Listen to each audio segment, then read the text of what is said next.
Welcome dear students. आज का हमारा टॉपिक है कृषि के प्रकार, टाइप्स ऑफ एग्रीकल्चर। विश्व के भिन्न भिन्न भागों में अनेक तरह की कृषि पाई जाती है। अलग अलग भागों में अलग अलग तरीके की कृषि की जाती है। तो कृषि का जो ये विभाजन है वो उसके आधार के अकॉर्डिंग अलग अलग होता है।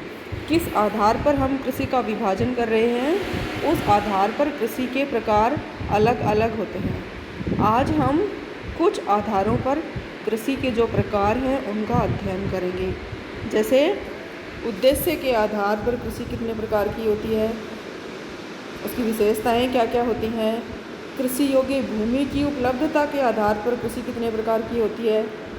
जल की उपलब्धता के आधार पर कृषि के प्रकार। इस प्रकार इन 2-3 आधारों पर हम कृषि के प्रकार हैं उनका अध्ययन करेंगे। सबसे पहला हम लेते हैं कृषि के उद्देश्य के आधार पर कृषि 3 प्रकार की होती है। कितने प्रकार की? 3 प्रकार की होती है। जो हम उत्पादन कर रहे हैं कृषि से, उसका उद्देश्य क्या है, किस उद्देश्य से कर रहे हैं, और उसका जो वाणिज्यीकरण या व्यवसायीकरण है उसकी मात्रा कितनी है। इन दोनों के आधार पर हम कृषि को 3 भागों में बांट सकते हैं। कौन कौन सी?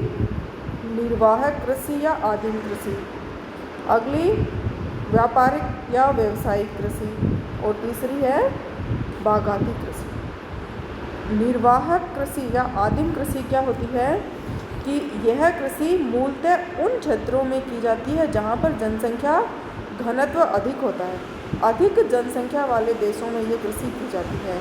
वहाँ पर कृषि योग्य भूमि का उपलब्धता कम होती है, जबकि जनसंख्या का दबाव अधिक रहता है। तो यह कृषि आम तौर पर आदिम प्रकार की होती है, जिसमें जो आधुनिक कृषि उपकरण हैं उनका उपयोग कम होता है।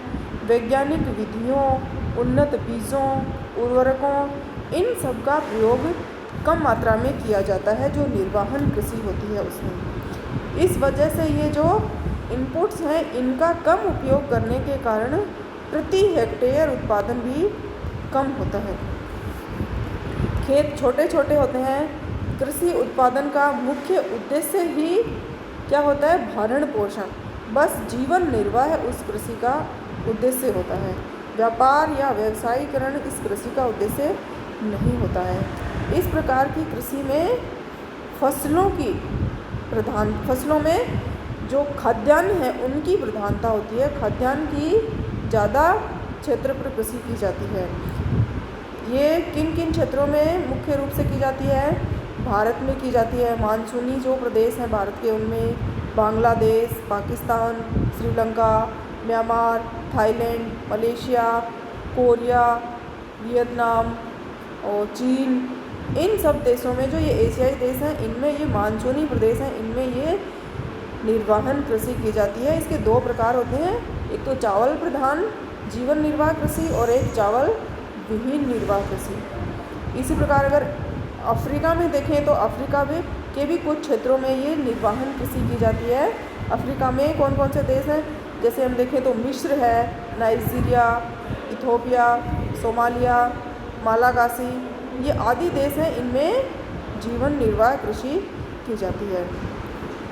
कृषि के उद्देश्य के आधार पर कृषि का जो अगला प्रकार है वो हम ले रहे हैं व्यापारिक कृषि या व्यवसायिक कृषि।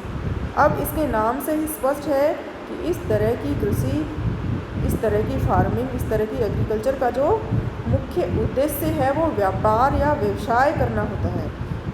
इसका उद्देश्य उत्पादन का स्वयं उपभोग नहीं करना होता, बल्कि उस उत्पादन को बेचकर उसका व्यापार करना होता है। इसमें जैसे जीवन निर्वाह कृषि में फसलों में खाद्यान्न की प्रधानता होती है, इसी प्रकार ये जो व्यापारिक या व्यवसायिक कृषि है इसमें अन्न उत्पादन के साथ साथ पशुपालन, इन दोनों की प्रधानता होती है। दोनों पर एक समान ध्यान दिया जाता है और इनकी जो कृषि है वो अलग अलग खेतों में की जाती है। एक विशेषीकृत कृषि होती है ये, और ये मुख्यतः जो विकसित देश हैं, जैसे जीवन निर्वाह कृषि विकासशील एशियाई अफ्रीकी देशों में की जाती है, उसी प्रकार जो व्यापारिक व व्यवसायिक कृषि है ये विकसित देशों में की जाती है। जो व्यापारिक कृषि है उसमें मुख्य क्षेत्र कौन से आते हैं? जो शीतोष्ण प्रदेश हैं वो क्षेत्र इसके अंतर्गत आते हैं, जैसे यूरेशिया के स्टेपी प्रदेश हैं, और उत्तरी अमेरिका के प्रेरी प्रदेश, और दक्षिणी अमेरिका है उसका पंपास, और दक्षिणी अफ्रीका का वेल्स, और ऑस्ट्रेलिया के भी कुछ क्षेत्रों में की जाती है जो डाउन्स प्रदेश है, वहाँ पर ये व्यापारिक कृषि की जाती है। अब कृषि के उद्देश्य के आधार पर अगला अपना आधार है बागाती कृषि। बागाती कृषि मतलब प्लांटेशन क्रॉप, एक तरह से इसको बागाती कृषि।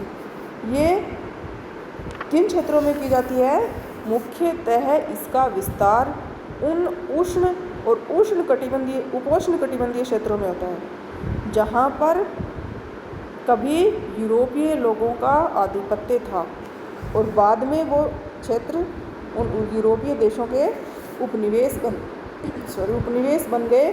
उन क्षेत्रों में ये कृषि मुख्य रूप से की जाती है। इन कृषि प्रदेशों में जो मुख्य फसल होते हैं वो कौन कौन सी होती हैं?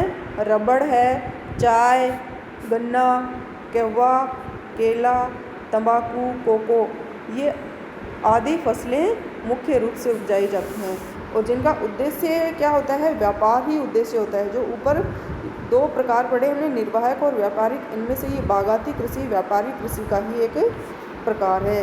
इसकी कुछ विशेषताएं जैसे हम देखें तो इस कृषि प्रदेश में एक फसली कृषि की जाती है।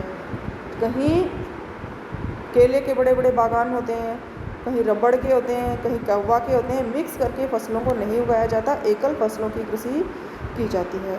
अब चूँकि ये व्यापारिक कृषि है तो इसमें जो पूंजी है उसका निवेश अधिक होता है, पूंजी निवेश अधिक होता है, श्रम का भी इसमें अधिक निवेश होता है, और जो वैज्ञानिक विधियां और अन्य इनपुट्स हैं उनका अधिक निवेश किया जाता है इसमें। क्यों? क्योंकि इसका उद्देश्य निर्यात करके या व्यापार करके अधिक से अधिक लाभ कमाना होता है। इन कृषि उत्पादों की अधिकांश मात्रा को निर्यात कर दिया जाता है। यहाँ पर कृषि बहुत बड़े पैमाने पर होती है और जहाँ जो कृषि फार्म होते हैं उन कृषि फार्मों पर ही कार्यालय, कारखाने, श्रमिकों की आवास व्यवस्था, ये सब उन्हीं फार्मों पर ही होता है। ये कृषि बीज बोकर नहीं की जाती, उनका अधिकांशतः रोपण किया जाता है, उनको रोपा जाता है और ये एक तरह से उच्च प्रबंधन के अधीन आती है। इनका मैनेजमेंट बहुत उच्च कोटि का होता है। अगला, कृषि योग्य भूमि की उपलब्धता के आधार पर कृषि कितने प्रकार की होती है? ये कृषि दो प्रकार की होती है मुख्यतः। कौन कौन सी? गहन कृषि और विस्तृत कृषि। गहन मतलब सघन या इंटेंसिव एग्रीकल्चर, और विस्तृत एक्सटेंसिव एग्रीकल्चर। गहन कृषि क्या होती है?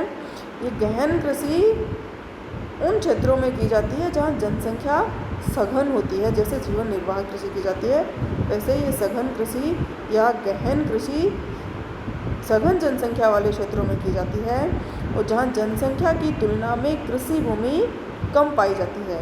कृषि भूमि कम होने की वजह से और जनसंख्या अधिक होने की वजह से भूमि पर जनसंख्या दबाव, पॉपुलेशन प्रेशर है वो अधिक पाया जाता है। और इस कृषि प्रकार में खाद्यान्न फसलों की प्रधानता होती है। अधिक उत्पादन प्राप्त करने के लिए एक ही खेत में एक से अधिक फसलें एक साथ उगाई जाती हैं। भूमि की जो उर्वरता है उसको बरकरार रखने के लिए, उसको बनाए रखने के लिए एक अन्य तरीका काम में लिया जाता है इस गहन कृषि में, वो है फसल चक्र। फसल चक्र अपनाया जाता है कि एक ही क्षेत्र में हर बार एक जैसी फसल नहीं उगाई जाती, फसलों को अदल बदल करके उगाया जाता है। और इसके मुख्य क्षेत्र हैं मानसूनी एशिया और पश्चिमी यूरोप। इन क्षेत्रों में ये गहन कृषि की जाती है। और जो कृषि योग्य भूमि की उपलब्धता के आधार पर कृषि का अगला प्रकार है वो है विस्तृत कृषि। विस्तृत कृषि गहन कृषि के विपरीत है। ये उन क्षेत्रों में की जाती है जहाँ जनसंख्या कम लेकिन भूमि अधिक होती है। जनसंख्या कम होने की वजह से कृषि के लिए मानव श्रम पर्याप्त मात्रा में उपलब्ध नहीं हो पाता। इसलिए क्या किया जाता है, क्योंकि मानव श्रम कम मात्रा में उपलब्ध है, इसलिए इस तरह की कृषि में यंत्रों की, कृषि उपकरणों की सहायता ली जाती है। इसमें फसलें व्यापार के लिए उत्पादित की जाती हैं। इनका उद्देश्य अधिकांशतः व्यापारिक या व्यावसायिक होता है। ये ज़्यादातर विकसित देशों में की जाती हैं, जैसे संयुक्त राज्य अमेरिका, कनाडा, रूस, अर्जेंटीना, ऑस्ट्रेलिया आदि। इन सब देशों में ये विस्तृत कृषि की जाती है या एक्सटेंसिव फार्मिंग की जाती है। इसमें चूँकि बड़े क्षेत्र पर कम जनसंख्या का दबाव होता है, इसलिए जो उत्पादन होता है वो प्रति व्यक्ति अधिक होता है, लेकिन प्रति हेक्टेयर उत्पादन कम होता है। अब कृषि का अगला जो आधार है वो है जल की उपलब्धता। जल की उपलब्धता के आधार पर कृषि को हम 3 भागों में बांट सकते हैं। कौन कौन सी? आर्द्र कृषि, सिंचित कृषि और शुष्क कृषि। आर्द्र कृषि कौन सी होती है? आर्द्र मतलब ह्यूमिड। आर्द्र नाम से ही हम जानते हैं कि ये उस दशा की ओर इंगित करता है जहाँ पर जल की पर्याप्त उपलब्धता है, जल का अभाव नहीं है। तो जिन भूभागों में 200 सेंटीमीटर से अधिक वर्षा होती है वहाँ ये कृषि की जाती है, आर्द्र कृषि।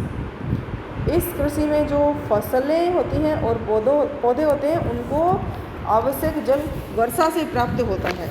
उनमें सिंचाई की आवश्यकता नहीं होती और वर्षा से पर्याप्त मात्रा में जल उपलब्ध हो जाता है। जितनी उन फसलों पौधों को ज़रूरत होती है उतना पानी मिल जाता है। भारत में चावल की जो 3 फसलें हैं, अमन, ओस, बोरो, आसाम में और पश्चिम बंगाल में इधर होती हैं, ये इस प्रकार की कृषि आर्द्र कृषि के अंतर्गत आती है। आर्द्र कृषि के अन्य क्षेत्र हम देखें तो यूरोप, अमेरिका और एशिया के अधिकांश भागों में आर्द्र कृषि की जाती है।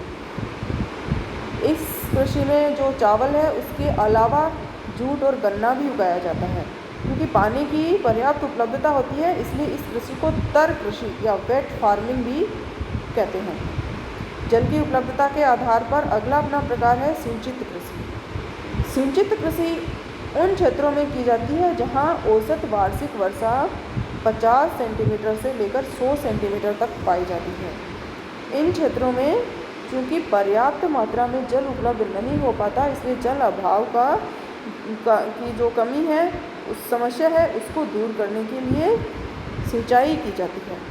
मानसूनी और उपोष्ण प्रदेश हैं, उन प्रदेशों में इस प्रकार की कृषि की जाती है क्योंकि एक मौसम विशेष में पर्याप्त मात्रा में पानी उपलब्ध हो जाता है, लेकिन जो कुछ समयकाल, कुछ अंतराल ऐसा आता है जिसमें पर्याप्त मात्रा में वर्षा का जल उपलब्ध नहीं होता, इसलिए सिंचाई की आवश्यकता पड़ती है।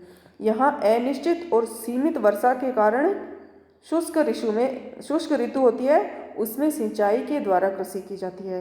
ये क्षेत्र कौन कौन से हैं? मानसूनी एशिया के लगभग सभी देशों में इस प्रकार की कृषि की जाती है, सिंचित कृषि। जैसे भारत है, चीन है, ये बांग्लादेश है, इन सब में सिंचित कृषि की जाती है। भूमध्य सागरीय जो प्रदेश हैं उनमें शीतकाल में चूँकि वर्षा होती है इसलिए शीतकाल में सिंचाई की आवश्यकता नहीं पड़ती। शीतकाल के अतिरिक्त जो ऋतुएं होती हैं उनमें सिंचाई की आवश्यकता पड़ती है। अब जल की उपलब्धता के आधार पर अगला प्रकार है शुष्क कृषि।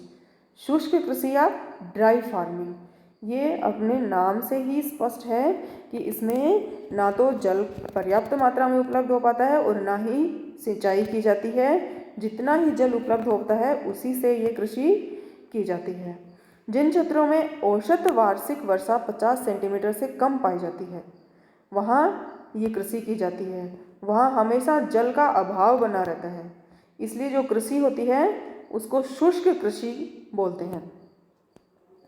शुष्क कृषि वाले प्रदेशों में मृदा नमी संरक्षण, जमीन में, भूमि में, मिट्टी में जो नमी होती है उसका संरक्षण किया जाता है। उसके लिए अनेक उपाय किए जाते हैं और उस जो मृदा में नमी का संरक्षण किया है उसी के द्वारा फसलों का उत्पादन किया जाता है। भारत में जैसे मरुस्थलीय क्षेत्र राजस्थान में ये कृषि बहुत बड़े क्षेत्र पर की जाती है।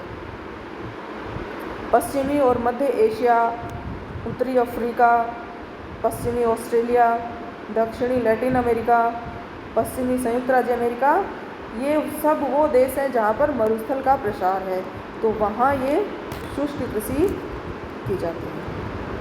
Thank you.